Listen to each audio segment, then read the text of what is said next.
अस्सलाम वालेकुम। Bright sparks academy के चैनल स्पीक विद नॉलेज पे आपको खुशामदीद। हमारा ये वीडियो बनाने का मकसद आपको पंजाब पब्लिक सर्विस कमीशन पे अनाउंस होने वाली सब इंस्पेक्टर की पोस्ट के बारे में डिटेल प्रोवाइड करना है। आपको इस बात का बहुत अच्छे से अंदाज़ा होगा कि 22 अक्टूबर 2020 को पंजाब पब्लिक सर्विस कमीशन ने पंजाब पुलिस में सब इंस्पेक्टर की ओपन मेरिट की कुछ सीट्स अनाउंस की थी, लेकिन उसका पेपर तकरीबन एक साल गुजरने के बावजूद अभी तक नहीं हो पाया था। और उसकी रीज़न सबको मालूम है कि कोरोना की वजह से कुछ पेपर्स लेट होते गए और उनमें सब इंस्पेक्टर का पेपर भी लेट हो गया और वो अभी तक नहीं हो सका। लेकिन क्योंकि हर साल पंजाब पब्लिक सर्विस कमीशन पे तकरीबन सब इंस्पेक्टर की और एएसआई की पोस्ट तकरीबन हर साल जो है वो अनाउंस होती हैं। अगर उन पोस्ट को देखा जाए तो वो हर मर्तबा हर साल एक नया पेपर लिया जाता था, लेकिन क्योंकि पिछले साल का पेपर अभी तक नहीं हुआ और इस साल की सीट्स भी पंजाब पुलिस की तरफ से अनाउंस कर दी गई और requisition Punjab public service commission को मिल गई, तो पंजाब पब्लिक सर्विस कमीशन ने इस मर्तबा एक ही पेपर कंडक्ट करने का फ़ैसला किया है, जो कि 2020 में जिन लोगों ने अप्लाई किया था वो, और जो 2021 में अब सीट्स आई हैं उन दोनों सीट्स को मर्ज करके 2 सालों की सीट्स को मर्ज करके एक पेपर जो है वो लिया जाएगा। और उसके लिए पंजाब पब्लिक सर्विस कमीशन ने तकरीबन एक हफ़्ते का टाइम दिया है कि जो नए लोग अब अगर चाहें तो वो अप्लाई कर सकते हैं। हम इसमें सबसे पहले ये देख लेते हैं कि जो 22 अक्टूबर 2020 को 29th एड अनाउंस हुआ था उसमें जो सीट्स थी उसमें क्या एलिजिबिलिटी क्राइटेरिया था, और अब जो दोबारा से सीट्स अनाउंस की गई हैं उसमें किस तरीके से जो है आप अप्लाई कर सकते हैं, सिलेबस क्या होगा और क्या क्या क्राइटेरिया होगा जिसके ज़रिए आप अप्लाई कर सकते हैं और पेपर में अपीयर हो सकते हैं। सबसे पहले जो इम्पॉर्टेंट चीज़ है जो आपको देखनी है वो ये है कि आपको सबसे पहले जो है वो अपना क्वालिफ़िकेशन क्राइटेरिया देखना होगा कि आपका क्वालिफ़िकेशन क्राइटेरिया क्या है। अगर आपकी सेकंड डिवीज़न है, आपने अगर बैचलर की डिग्री की हुई है, ठीक है, आपने सपोज़ अगर 14 साल की क्वालिफ़िकेशन आपकी है तो आप इस सीट के लिए एलिजिबल हैं। लेकिन उसके लिए दूसरी शर्त ये होगी कि अगर आप मेल हैं तो आपकी हाइट 5'7" होनी चाहिए, और अगर आप फ़ीमेल हैं तो आपकी हाइट 5'2" होनी चाहिए, यानी कि 5 फीट और 2 इंचज़ जो है आपकी तकरीबन, यानी कि आपकी ये हाइट होनी चाहिए, तब आप इसके लिए एलिजिबल होंगे।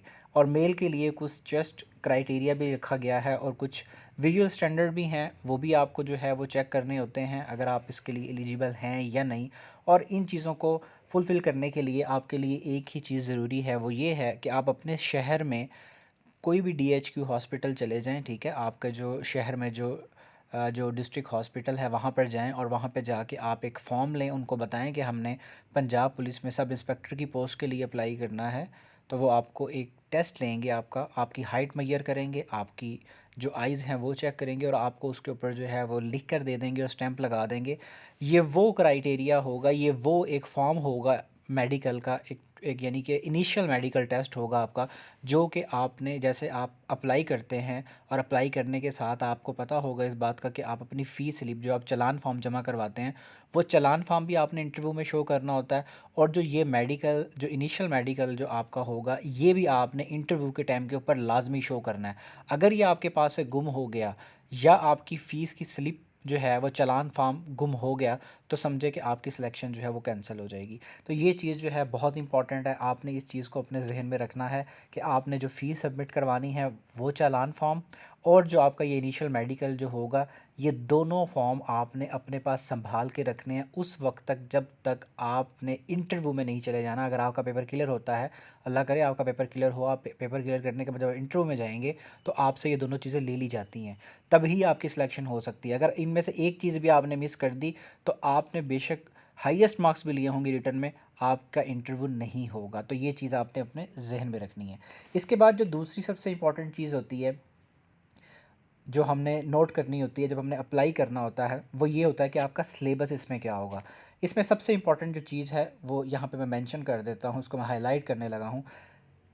40% आपका इंग्लिश होगा जिसमें आपको सिनोनिम्स, एंटोनिम, सेंटेंस करेक्शन और सेंटेंस की कंप्लीशन हो गई, वन वर्ड सब्स्टिट्यूट और ईडियम्स, इस तरह की चीज़ें जो हैं वो आपको पेपर में आएंगी। और ये 40 नंबर की आपकी इंग्लिश होगी और 40 नंबर का ही आपका आईटी से रिलेटेड जो है वो एक आपका सिलेबस होगा जिसमें आपको वो ईमेल से रिलेटेड, इंटरनेट से related, MS Word, MS Excel, MS power point, इन चीज़ों से रिलेटेड और कुछ बेसिक जो फंडामेंटल कंप्यूटर है उससे रिलेटेड जो है वो आपसे क्वेश्चन ज़रूर पूछे जाएंगे पेपर में। और इसकी वेटेज 40% होगी।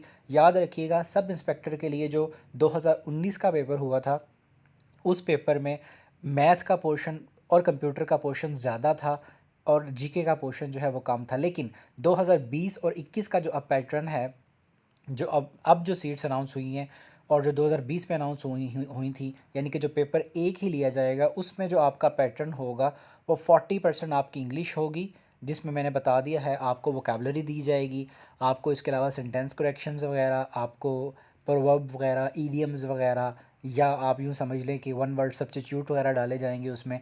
और 40% जो है आपकी कंप्यूटर होगी। और कंप्यूटर में आपको मैं बता चुका हूँ कि आपका जो एम एस ऑफिस का जो पोर्शन है वो बहुत इंपॉर्टेंट रोल प्ले करेगा।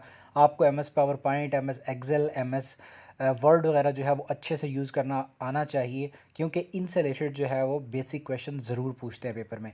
और 20% जो रेशियो होगी वो जनरल नॉलेज की होगी, जिसमें वो आपसे कुछ भी पूछ सकता है। मैथ का एक दो सवाल आ जाएगा, दो तीन नंबर के उर्दू के सवाल आएंगे, और इसके अलावा जो है वो आपको एवरीडे साइंस का कोई क्वेश्चन आ जाएगा, ज्योग्राफी का, किसी कंट्री का कोई कैपिटल या कोई करेंसी या कोई किसी कंट्री के कैपिटल के नाम के अलावा जो है वो किसी कंट्री के प्रेसिडेंट का नाम, यानी कि जी के बेस्ड क्वेश्चन जो हैं वो आपको 20% पूछे जाएंगे। इस तरीके से आपका ये 100 नंबर का पेपर बनेगा। जब आपने अपने पेपर की तैयारी करनी होगी तो आपके लिए सबसे जो इम्पोर्टेंट चीज़ होगी वो आपने अपने सिलेबस को ज़हन में रखना है। लेकिन उससे पहले जो मैं बता चुका हूँ वो ये एलिजिबिलिटी क्राइटेरिया है। आपकी एज जो है वो 20 से लेके 25 साल तक होनी चाहिए, ठीक है। अगर आप 25 साल से एक दिन भी ज़्यादा आपकी एज होगी तो आप एलिजिबल नहीं कंसिडर होंगे। ये जो डेट लिखी हुई है यहाँ पर, ये पिछली डेट है 12 नवंबर 2020 की, जो कि पिछले साल जो है जब ये सीट्स अनाउंस हुई थी उस वक्त की ये डेट है। तो आपने याद रखना है, जो अब आप अप्लाई कर सकते हैं, अगर आप पहले अप्लाई आपने नहीं किया तो आपको चाहिए कि आप 2 दिसंबर से पहले पहले ज़रूर अप्लाई कर दें। और अप्लाई करने के लिए सबसे पहला तरीकाकार ये होगा कि आप सुबह ही किसी भी हॉस्पिटल जाएं जो आपके शहर में जो DHQ है वहाँ पर जाएं। अगर आप लाहौर से बिलोंग करते हैं तो मियाँ मुंशी मुंशी हॉस्पिटल वहाँ पर जा सकते हैं बंद रोड पे, या आप सर्विसेज हॉस्पिटल जा सकते हैं। वहाँ पे जाके आप सबसे पहले अपना मेडिकल करवाएं। मेड और मेडिकल से पहले एक और कोशिश करें कि आप पहले अपनी जो फ़ीस है वो चालान फॉर्म जमा करवा लें। फ़ीस जमा करवा के वो लेकर अपने साथ जाएं आप, और वहाँ पे जाके उनको दिखाएं, उनको बताएं कि मैंने सब इंस्पेक्टर के लिए अप्लाई करना है। और आप वहाँ पे जाके जब अप्लाई करने वो फ़ीस जो का जो चालान फॉर्म होगा वो दिखाएंगे तो वो आपको एक फ़ॉर्म देंगे। वो फ़ॉर्म के ऊपर आप नाम वगैरह लिखेंगे, आपका मेडिकल होगा इनिशियल, और उसके बाद वो स्टैंप लगा के आपको दे देंगे। आपने आके जो वहाँ पे मेजरमेंट्स लिखी होंगी आपने वो मेजरमेंट्स की बेस के ऊपर ऑनलाइन जो है वो अप्लाई करना होगा, और इस तरीके से आपका सारा जो है वो अप्लाई हो जाएगा। मेन जो चीज़ें हैं वो आपके लिए याद रखने वाली मैं आपको बता चुका हूँ। वो एक ही चीज़ है, आपको अपने सिलेबस का पता होना चाहिए, अपना एलिजिबिलिटी क्राइटेरिया पता होना चाहिए, आपकी मेजरमेंट पूरी होनी चाहिए। अगर आपकी मेजरमेंट पूरी है तो आप लाजमी सीट के लिए अप्लाई करें। ये बहुत अच्छी सीट है और आपके लिए जो है वो बहुत बेस्ट होगा कि अगर आप इतनी कम एज में जो है वो अपने आप को किसी अच्छी गवर्नमेंट जॉब, वो भी रेगुलर सीट के लिए जो है अपने आप को एक जॉब लेके अपने आप को सिक्योर कर लेते हैं।